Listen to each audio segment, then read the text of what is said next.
New energy అనే ఈ పుస్తకాన్ని రచించిన వారు రేవతీదేవి గారు. ఈ భాగంలో 9వ అధ్యాయమైన మనమే సృష్టికర్తలంలోని దివ్యక్షణంలో జీవించాలి గురించి కంటిన్యూ చేద్దాం. న్యూ ఎనర్జీలో ఆరన్ ప్రయాణం. చనిపోయి మరుజన్మ తీసుకుని వచ్చాడు ఆరన్. ఈ జన్మలో కూడా అతను నావికుడే. కొత్త రకం ఎనర్జీలో కొత్త రకం నావికుడిగా అతను తయారు కావడానికి అవసరమైన అనుభవాలను అతను బాల్యంలో పొందాడు. గత జన్మ తాలూకు అనుభవాలు అతనికి తెలియకుండానే అతనిని ఈ జన్మలో నడుపుతున్నాయి. యుక్త వయసు రాగానే మళ్లీ సముద్రయానానికి సిద్ధమైపోయాడు. అయితే ఈసారి సిబ్బందిని తీసుకుని వెళ్లదలుచుకోలేదు అతను. ఒంటరిగా వెళ్లాలని నిర్ణయించుకున్నాడు. ఈసారి రాజ్యం కోసమో ప్రభుత్వం కోసమో కాదు, కేవలం తన కోసమే తాను వెళ్లదలుచుకున్నాడు. అంటే బాహ్యమైన కారణంగా కాదు అతనిప్పుడు బయలుదేరుతున్నది, కేవలం తన కోసమే. కనుక ఇష్టమొచ్చినట్లు వెళ్లగల స్వేచ్ఛ అతనికి ఉన్నదిప్పుడు. తన ప్రయాణానికి సరిగ్గా సరిపోయే నౌకను తానే స్వయంగా నిర్మించుకున్నాడు. గత జన్మలో నావికుడుగా, అన్వేషకుడుగా పొందిన ఎన్నో అనుభవాల జ్ఞాపకాలు మరుగున పడిపోయి ఉన్నాయి అతనిలో. కాని వాటి అనుభవ సారం ఈ జన్మలో అతని మీద పనిచేస్తున్నది. వెళ్లేటప్పుడు దిక్సూచిని ఇంట్లోనే పడివేసి వెళ్లాడు. కావలసిన సామగ్రి, భౌగోళిక చిత్రపటాలు, కాగితాలు అన్నీ ఇంట్లోనే పడేసి వెళ్లాడు. సముద్రం మీదకి వెళ్ళాక నీటి ప్రవాహానికి, గాలికి ఎదురు తిరిగి పోరాడే బదులు తెరచాపలు కట్టి గాలి తనని ఏ కొత్త ప్రదేశాలకు తీసుకొని పోతే అక్కడికి పోవడానికి సిద్ధపడిపోయాడు. ప్రయాణంలో తొలి రోజుల్లో ఆరన్ నర్వస్ గా ఫీల్ అయి భయపడేవాడు. ఎటువంటి ప్రయత్నమూ చేయకుండా గాలివాటున నౌకను వెళ్లనిస్తే ఏదైనా వినాశనం వైపుకు వెళతాడేమోననిపించేది. ఏ రాయికో కొట్టుకొని నౌక బద్దలైపోతుందేమోననిపించేది. అయినా సరే ఎటు పోతే అటు పోనీలెమ్మని వదిలేశాడు. నమ్మకముంచాడు. నిజంగానే గాలి, నీటి ప్రవాహం అతన్ని వేరే మార్గాన, వేరే దిశగా తీసుకొని పోయాయి. ఏ రోజు నౌక ఎటుపోతుందో పట్టించుకుని దిగులు పడ్డం మానేశాడు. ఎక్కడికి వెళ్లాలో అక్కడికది చేరుకుంటుందన్న నమ్మకంతో గడుపుతున్నాడు ప్రతిరోజు. సరైన మార్గంలో నౌక సాగటం లేదేమోననిపించింది అతనికి. అయినా సరే జరిగేది జరగనిమ్మని ఊరుకున్నాడు, ఎలాంటి దిగులు పెట్టుకోకుండా. వర్తమానంలో జీవించడం నేర్చుకున్నాడు ఆరన్. కాలక్రమేణా కొత్త ప్రదేశాలకు చేరుకున్నాడు. ఆ ప్రదేశాలు గొప్పవి, అద్భుతమైనవి. తనకు ఊహకైనా అందని వస్తువులక్కడ పుష్కలంగా ఉన్నాయి. గత జన్మలలో తన అనుభవాలలో ఎదురైన చిన్న చిన్న దీవుల్లా లేవవి. ఇవి సరికొత్త ప్రదేశాలు. ఇక్కడ కొత్త ఎనర్జీలు, కొత్త అవకాశాలు, కొత్త శక్తులు ఉన్నాయి. తన అవగాహనకు అతీతమైన వాటిని కనుక్కునే దిశగా సాగుతున్న నౌకను సాగనిచ్చాడు. తన పాత ఎనర్జీ పనిముట్లను పక్కన పెట్టేసి సాగే విధంగా నౌకను సాగనిచ్చినందుకు అతని కొత్త ప్రదేశాలకు వచ్చాడు. ఇక్కడ కొత్త బహుమతులు, కొత్త జ్ఞానము, నూతన శక్తి, సహసృష్టి చేసే బహుమతులు, శాంతి, ఆనందమనే బహుమతులు లభించాయి అతనికి. తాను ఇంటికి తిరిగి వచ్చేటప్పుడు తన వెంట ఆ బహుమతుల్ని తెచ్చుకున్నాడు. ప్రయాణం వల్ల తనకేం దొరికిందని అడిగిన వాళ్లకు తాను అద్భుతమైన కొత్త ప్రదేశాలకు వెళ్లాలని మాత్రమే చెప్పాడు. ఒక దివ్య హస్తం తనను నడిపించిందని, ఆ హస్తం తనదేనని వివరించాడు. తన రాజ్యంలో ఉండే వారితో వాటిని పంచుకోవాలని వాటిని పట్టుకొచ్చాడు. ఇలా సాగుతుంది ఆరన్ కథ. దివ్యక్షణంలో జీవించడం ఎలా? ఇది చాలా తేలికైనది. దీనిని సంక్లిష్టం చేయాలని ప్రయత్నించవద్దు. ప్రయాణంలో ఆరన్ నేర్చుకున్నదేమిటంటే దివ్యక్షణంలో జీవించడం అంటే నిమిత్త మాత్రంగా ఉండి నిబ్బరంగా చూస్తూ ఉంటే అర్థమవుతుంది ఏం జరుగుతుందో. నిమిత్త మాత్రంగా ఉండడం అంటే ఏ పని చేయకుండా ఉండడం కాదు. పురుష ప్రయత్నంగా చేయవలసినవి చేయాలి.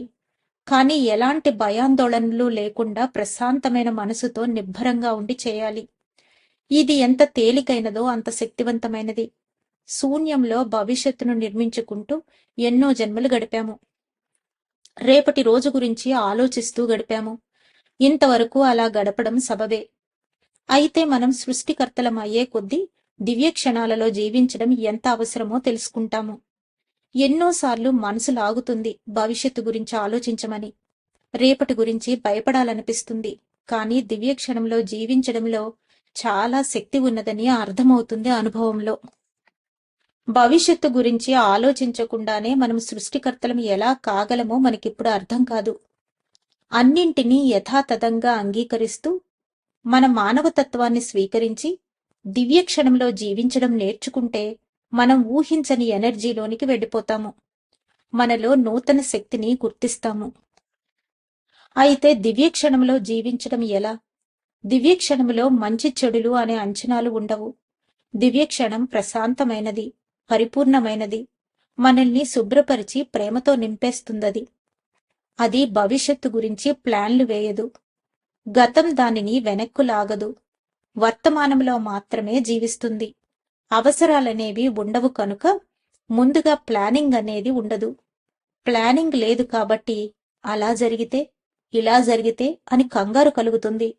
దివ్యక్షణంలో జీవిస్తూ ఏం జరుగుతుందో గమనిస్తే మనకే ఆశ్చర్యమనిపిస్తుంది. మన కంగారుకు మనకే నవ్వు పుడుతుంది. ఇంతకు ముందు మనం వాటి కోసం వెతికి వెంపర్లాడవలసి వచ్చేది.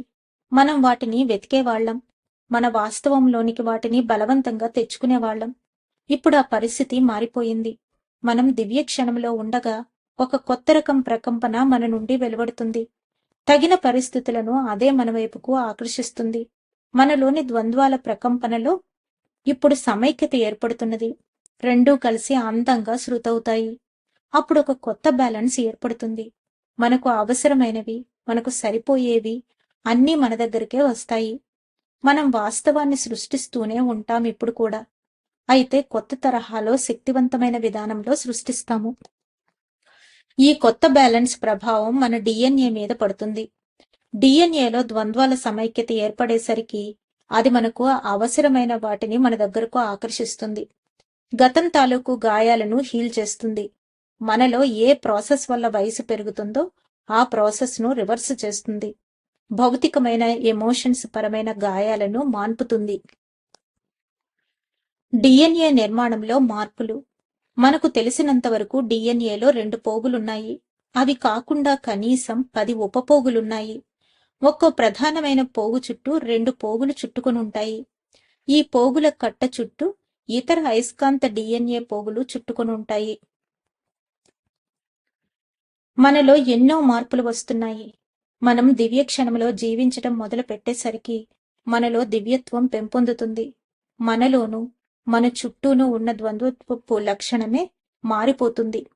దివ్యక్షణంలో జీవించటం మొదలుపెట్టాక మనలో వచ్చే మార్పుల్లో ఒకటేమిటంటే, మన లోపలున్న చక్రాలు, 6 ఆధార చక్రాలు లేదా సెంటర్లు అన్నీ కలిసిపోతాయి. ఒకే చక్రంగా మారిపోతాయి.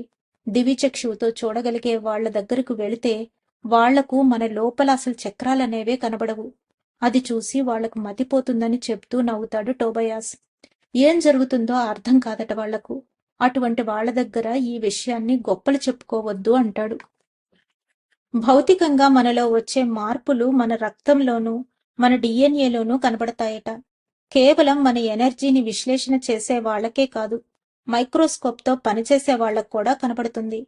వాళ్ళు షాక్ అవుతారు. ఇంకా ఇంకా పరీక్షలు చెయ్యాలి మనకు అంటారు. వాళ్ళు అలా అనేసరికి మనకు ఏదైనా అనారోగ్యం చేసిందేమోనని మనం భయపడే అవకాశం ఉన్నది.